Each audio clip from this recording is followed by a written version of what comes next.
Okay, everyone, welcome to this session. So, here our main purpose today is to gather here and understand a little bit about ISO/IC New Standard 42001.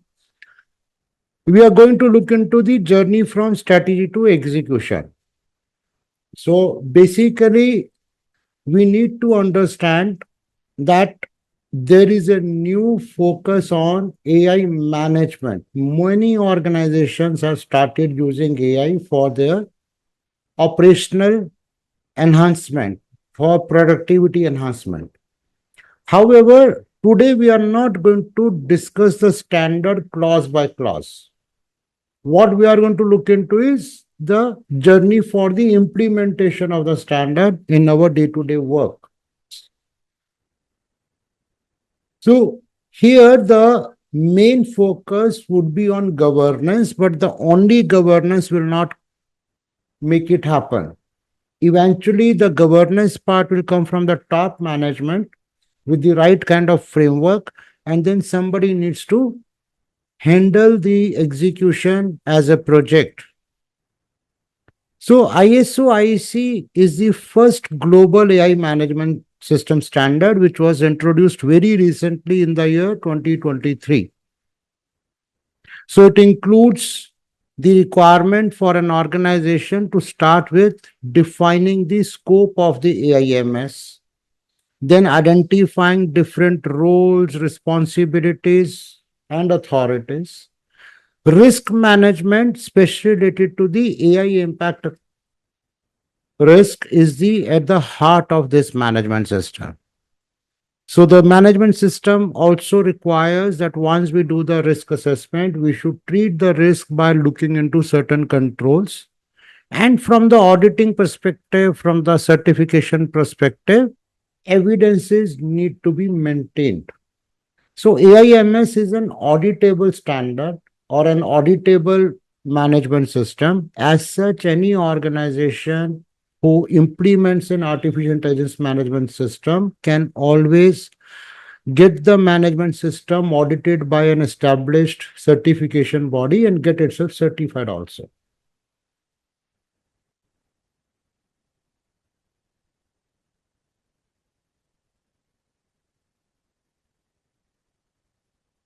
So the question that comes to your mind is that why now the organizations are required to have a deeper look on AI management system. So AI governance is something which is very much required because the output of AI agents or using the AI systems can lead to multiple risks. It can go wrong also. So it will always start with the strategic intent from the top management. But as I said earlier, the intent itself is not enough. So we need to look into, first of all, does our organization even have the proper governance framework or not?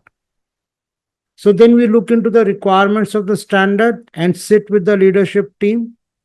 And then we ensure that the AI governance framework is defined so that it can lead to the intended outcomes.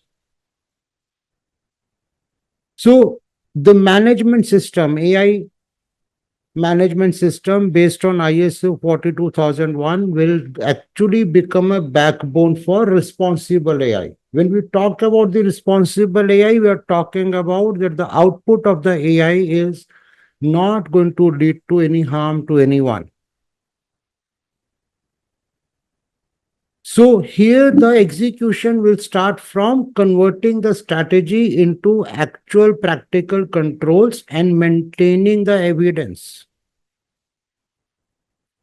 So implementation would be done by the people who will be designated as implementers, who will be getting involved in filling up the gaps in the current AI governance setup and then looking into the requirements of the ISO 42001. So practically an implementer is a project manager for this project for his or her organization.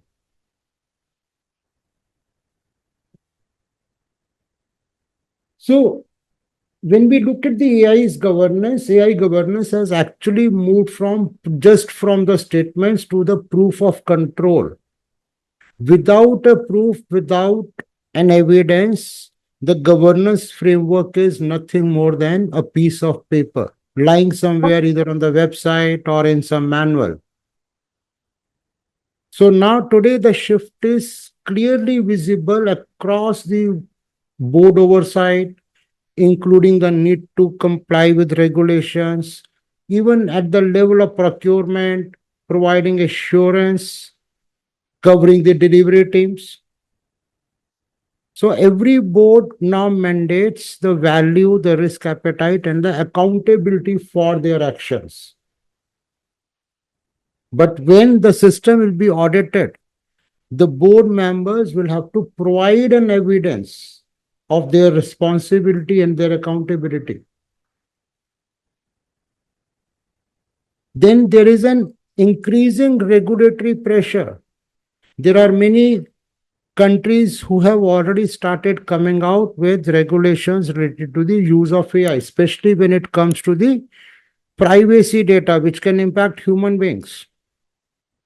So the organizations are going to be under obligation. They are required to give an evidence of their transparency and oversight.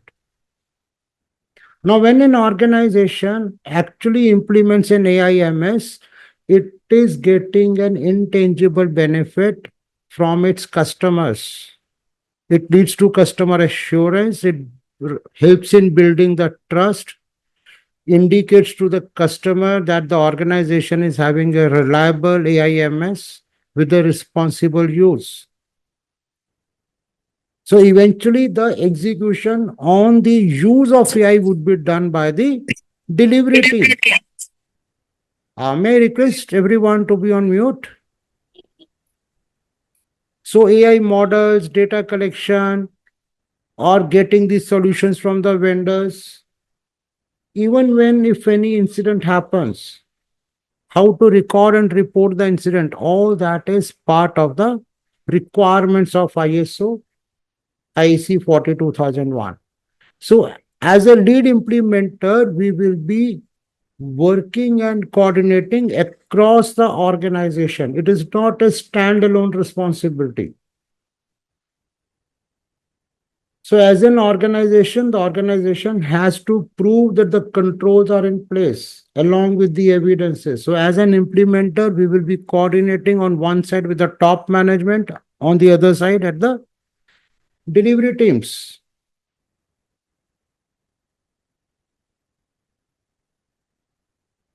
So as I was saying, ISO IEC 42001 is going to be a backbone for AI governance in a management system.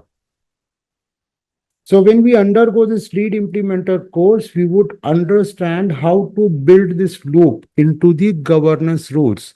This standard follows a typical process approach, starting from plan, do, check, act. So this is a PDCA approach, commonly called as process approach also, or actually it is called as Deming cycle after the name of its inventor. So the standard also, the clause structure also follows the same approach. Everything will start at the planning stage. So we have to now look into establishing the intent. But then for that, we need to understand the context of our organization. When we say context, we are going to look into what is the environment that we are operating in? What is the core activity of the business? Then we look into different external and internal issues which are going to impact the business itself. And basis that, we identify who all could be the interested parties. What could be the needs of these interested parties?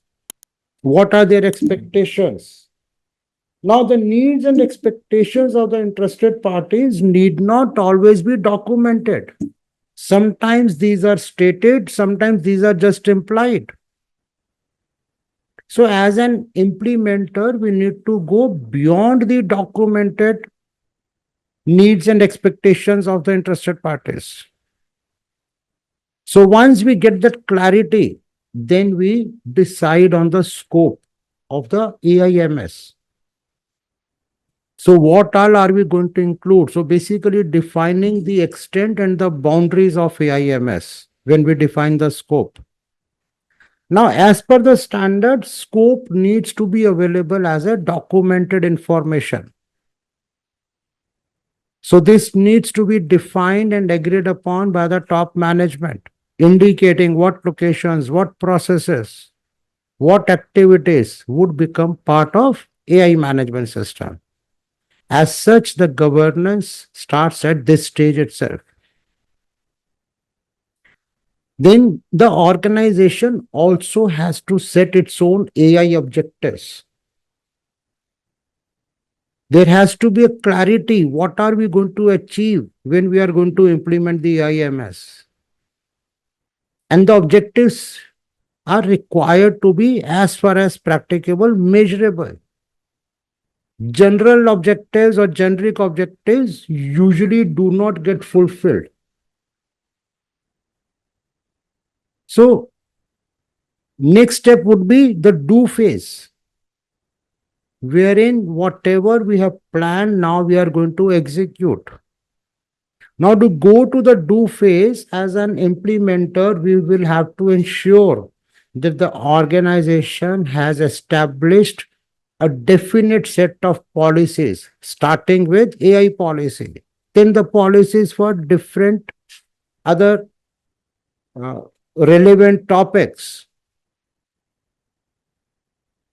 Then for implementing those policies, there is a need for defining the processes, procedures. Responsibilities need to be identified along with the authorities. And then when we come to the do part, then we conduct the risk assessment. And risk assessment will tell us, are there any risks to our organization? If yes, then based on the organization's risk appetite, its risk acceptance criteria, the risk needs to be evaluated whether they need a treatment or not.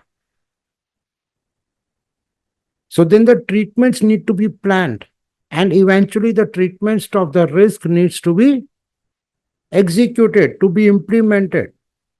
Now the standard contains an annexure on possible risk treatment controls, which can be implemented by an organization to mitigate the risks identified.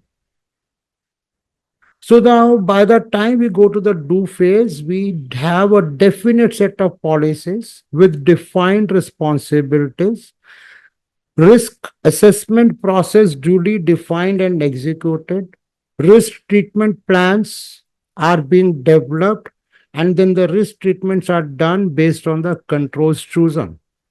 And throughout this journey, an evidence gets created by maintaining records. It's a dynamic process. So the entire journey will be monitored. That's a standard clause requirement, performance evaluation. So our activities need to be monitored, measured, analyzed, and evaluated. In fact, the standard requires an internal audit also. So that is part of the check part. So whatever are the results of the monitoring, those are reviewed. Internal audits need to be conducted. Performance needs to be evaluated even by the top management, which is called as management review. So this falls into the third phase of PDCA, check part. The purpose is to identify where are the gaps and why have the gaps occurred. So this is the phase when for every significant gap, a proper root cause analysis will be done. And based on the root cause analysis, the organization is now required to move to the next phase, that is the act phase. That is where corrective actions will be planned and eventually implemented. And by default, when any corrective action gets implemented, it leads to the improvement of the existing management system. But then corrective action is not the only way to improve our system. Improvement can come up from various other sources through brainstorming, by studying the market, bringing in some innovations. So overall, the entire management system is based on plan, do, check, and act. So the AIMS actually becomes a set of policies, procedures with defined responsibilities, with risk assessments, with impact assessments, with controls, maintaining the records. So this is the PDCA approach which this standard follows, and that is why we say it has become a backbone to the AI governance. So now the organization will be able to establish, to implement, to maintain, and then continually improve its artificial intelligence management system. So now if you look at the role of the lead implementer, it will be there throughout the life cycle of the AIMS.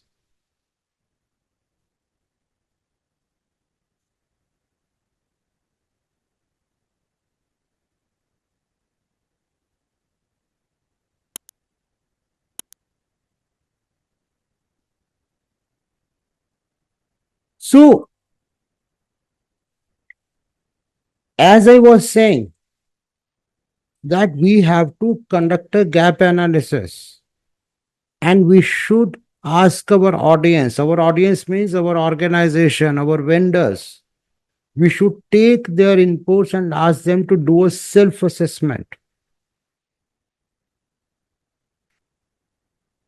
Now, the risk needs to be identified. In most of the cases, policies may already be in existence. However, the ownership of the policy may not be clear. Risk assessments might have been done, but then the end result of the risk report would just have been filed.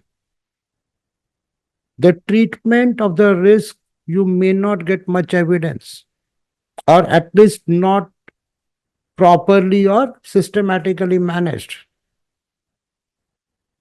Controls would have been identified as a part of the risk treatment plan. But then the operations team are so busy to meet the deadlines that implementing the control becomes a secondary responsibility. So they fail to demonstrate the implementation of controls. Or an internal audit might have been conducted even when the system was not fully implemented. So this is where we as lead implementers support our organization in creating a systematic approach, providing a proper structure with proper sequence of the activities, ensuring that the evidences get collected, recorded, and maintained so that tomorrow when the audit happens, we are ready to showcase our maturity.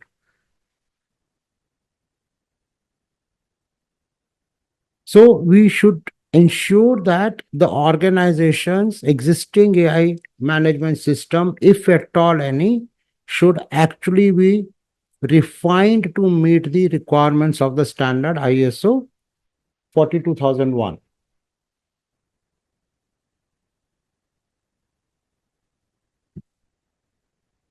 So we as implementers are going to be the people who are going to bridge the gap between the intent, controls, and evidence. Our role is very much valuable because we are going to connect the executive governance to all the way leading to the artifacts which can be inspected, reviewed, evaluated by an independent auditor appointed by a certification body. Now, the policy owners may review the policy, but they cannot audit that policy because there could be a conflict of interest. So, policy owner simply provides the strategy and the intent by when any policy is created, any policy is established. That's an indication of the strategy part only. So eventually, it needs to go to the design stage with the proper scope definition, proper process mapping, and proper control modeling. Finally, it will go to the execution stage where the roles, responsibilities, authorities would be defined and people are expected to operate the system. And we also need an assurance that everything is working towards its objective. So that insurance will come from monitoring the AIMS. That assurance will come from conducting internal audits, identifying the gaps, putting in corrective actions, and making the organization ready for certification audit. So implementer's role would be actually aligned with all the stakeholders and leading the organization to be audit ready, giving the assurance that yes, organization is now having a systematic approach in place based on the risk assessments. So implementer's job is not just to read the standard and give the interpretation of the clauses to the top management. It's a hands-on role.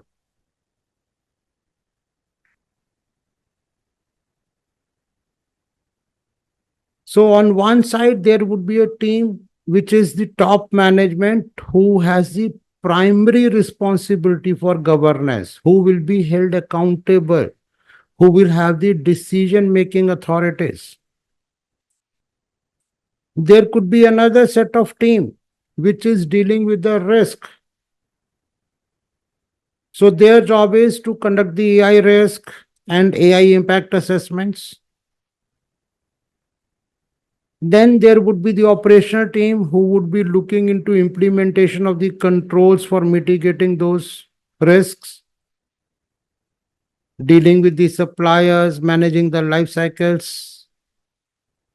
And we require evidence, records, KPIs, audit trails, evidences of improvements.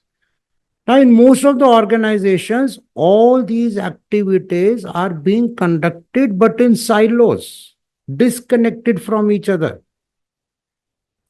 So, as an implementer, we drive the organization to develop a strong artificial intelligence management system, which is now going to connect the governance decision to risk assessment, connect the risk assessment to the controls, then those controls being monitored. In case incidents still happen, the incidents get recorded, incidents get acted upon, results of the incidents are being taken as inputs for improving the incident management by recording the lessons learned, involving the suppliers, the stakeholders, and always looking forward to continual improvement. So that would become our total implementation map. So we understand this interdependence and try to create an systematic yet interconnected approach wherein all the stakeholders come together.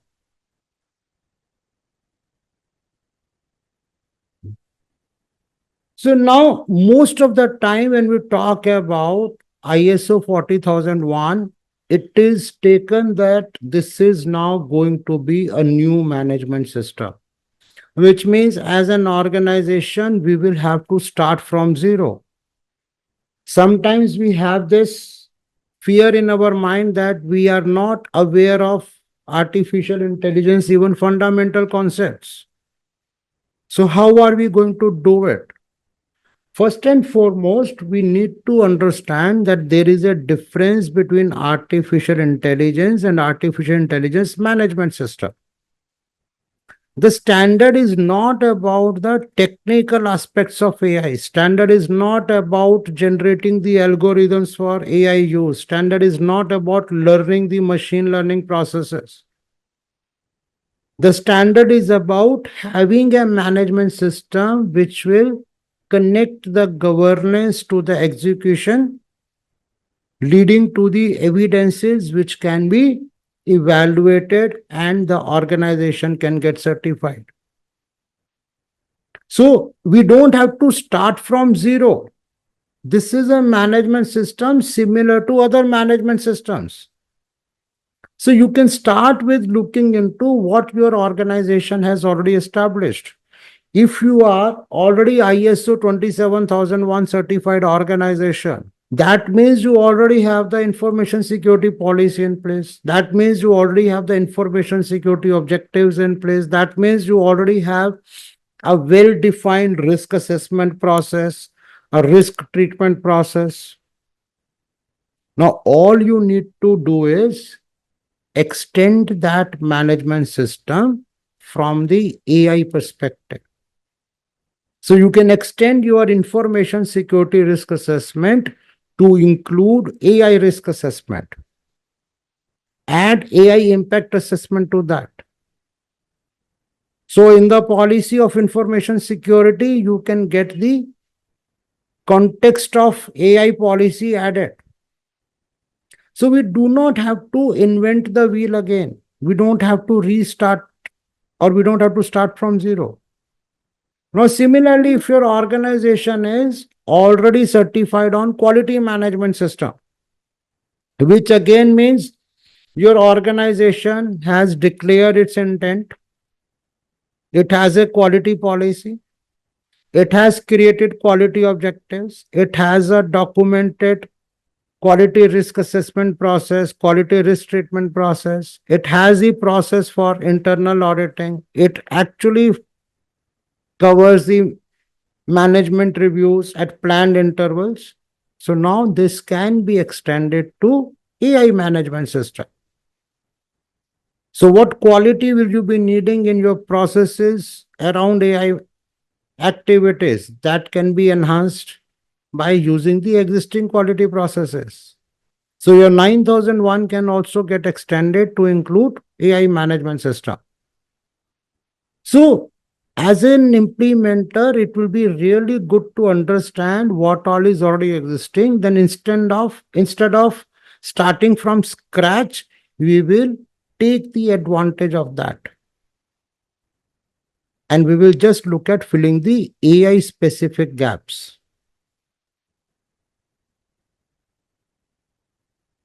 So whether we are having a proper quality management system in place, privacy management system in place, or risk management in place, supplier management in place, or the product life cycles, all this can be extended to artificial intelligence management system.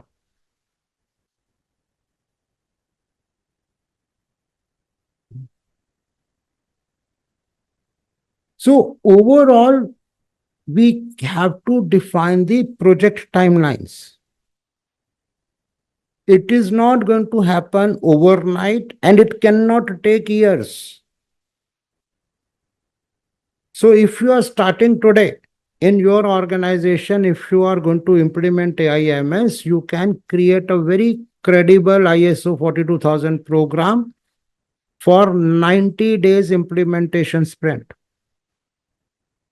Focus will again be on the same path that we discussed in the beginning, converting your strategy into ultimate AIMS.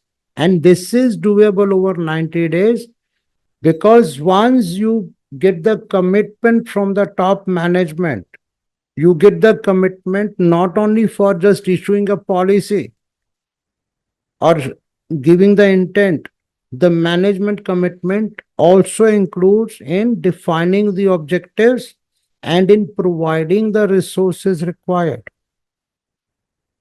So you can split this 90 days again into 3 phases. So first 30 days could be the period which you use for mobilization, talking to different stakeholders, looking at the AI inventory, doing a gap assessment, finalizing the scope. Then next 30 days, you can spend again with the help of the stakeholders in creating a policy which would be adequate and suitable for your organization. Sitting with the top management, discussing the objectives, and then sitting with the various HODs and looking at how the organization objectives now be converted with relevance to their function objectives. You can discuss the risk process. You can train them on how to do the risk assessment following a standardized process. You can discuss with the control designing based on the results of your risk assessment. And then last 30 days, you can ensure that different stakeholders start compiling the evidences, maintaining the records, doing the monitoring and measurement reviews and analysis. You ensure that an internal audit now can be conducted. So once an internal audit has been conducted, then there is a need for conducting a management review, which is a review by the top management. And once the management review is done, once a management decision is there related to the continual improvement and the related to the corrective actions, that will be the stage when the organization will be approaching a certification body, getting itself assessed and certified.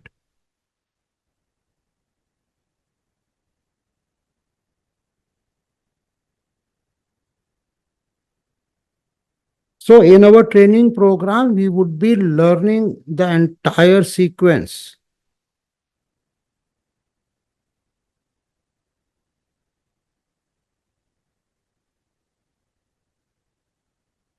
So the training program is typically a 5 days training program. Here, the 4 days are dedicated for the instructor-led training. So putting 8 hours each day, total 5 days make the training program equivalent to 40 hours. And 4 days mandatory face-to-face training would be on day 1, 2, 3, and 4, covering 32 hours. And the last 8 hours, the day 5, it will not be having any interactions because this is the day which is given to the participants for their exam preparation. And be ready for the exam whenever you want to take it. The exam would be online exam. So on day 1, we discuss about the fundamental understanding of AIMS. We discuss about building up the context, understanding the context, understanding the issues which are relevant, identifying the interested parties, looking into what are their needs and expectations, what are their requirements. And the requirements can be legal also, contractual obligations also. So day 1, we will discuss on those, and we will discuss the relevant clauses, understand how to interpret those clauses. So day 2, we will move on to the leadership commitment. So that is clause 5. Your context of the organization is clause 4.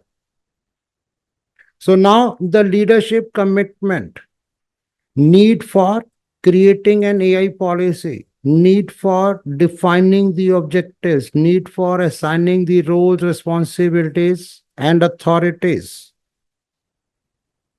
And then we will move on to the risk assessment, AI impact assessment. We look into the Annex A controls given the Annex A of the standard, how those can be used, how the statement of applicability needs to be produced.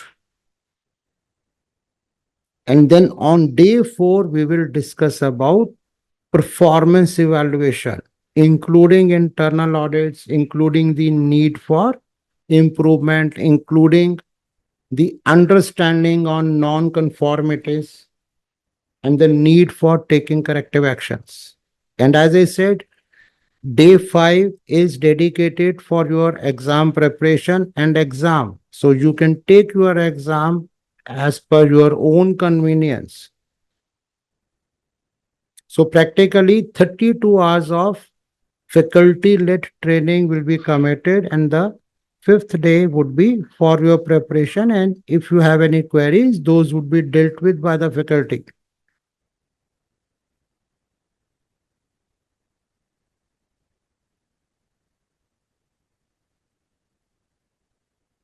So in the training program, we would be looking into understanding the needs of the AIMS from two perspectives. One perspective involves understanding and interpreting the clause requirements.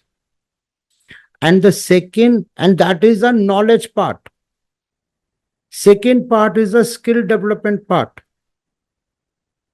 It's a mandatory requirement by the certification bodies who are providing personal certifications to us that no training program should be just knowledge transfer.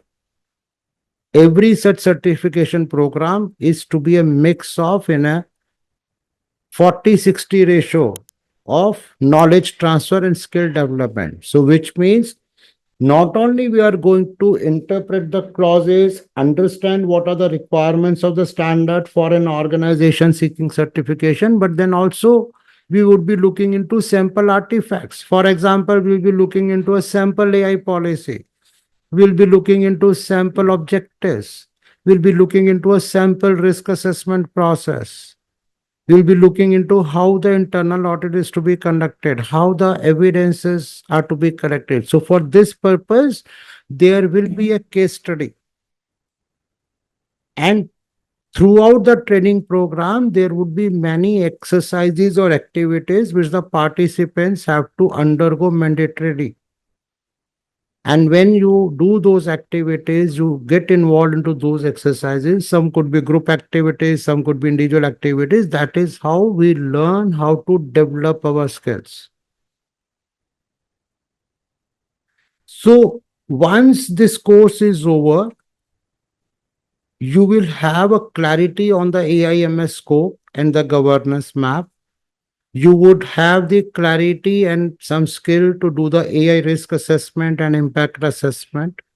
You will be able to understand the implementation evidence model.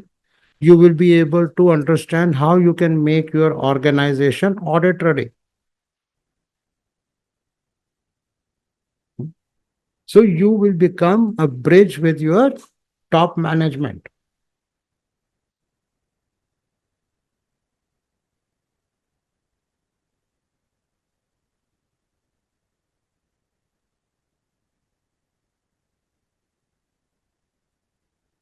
So now, as is natural, whenever we try to do something new in our organizations, we always face some objections. So we need not pick up any argument with any of the stakeholders. They are genuine in raising an objection because of the lack of awareness.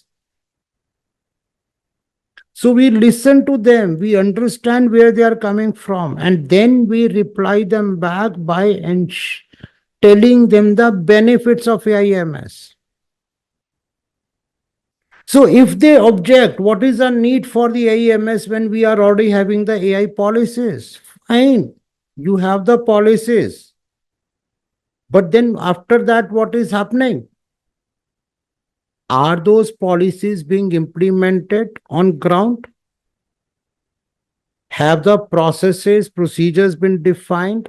Are there any evidences that these policies are met with, the people are following it? Or are there any incidents being recorded where there was a breach of policy? So this is how you discuss with them. So move from theory to practical. Discuss about the operation matters.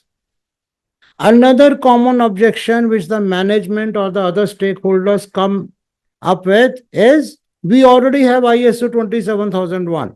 So we are already having the controls on information security. So what is new?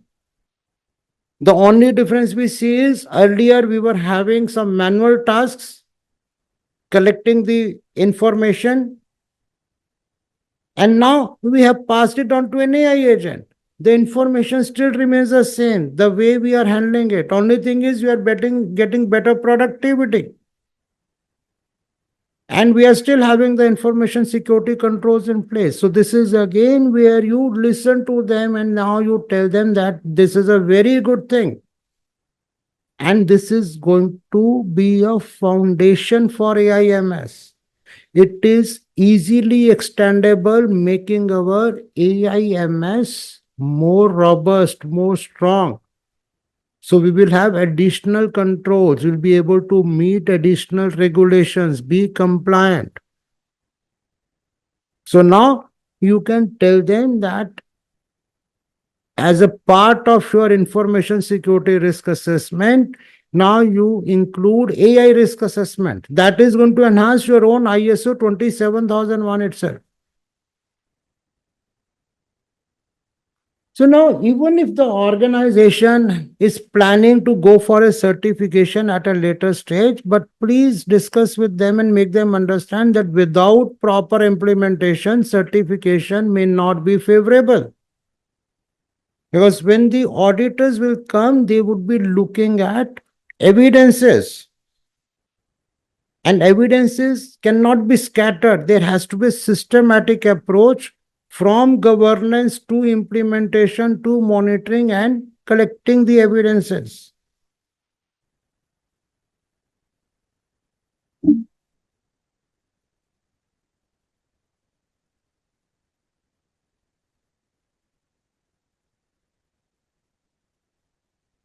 So, the real question is not whether AI governance matters. The real question is who's going to implement it. Governance framework will be given by the top management, but then somebody needs to implement it also. So first we need to understand within our organization what are the AI systems which are being used and whether those AI systems are going to be part of our AIMS scope or not. Second question we need to answer ourselves is, can we connect each risk to the controls and provide relevant evidence? And third is, does the organization have a skilled, competent person to lead the implementation project? In fact, under clause 7 of the standard, competence is a mandatory requirement for every role, and that role includes the role of implementer as well as another role of internal auditor. So it is always better for an organization to have a person who's competent to lead the implementation.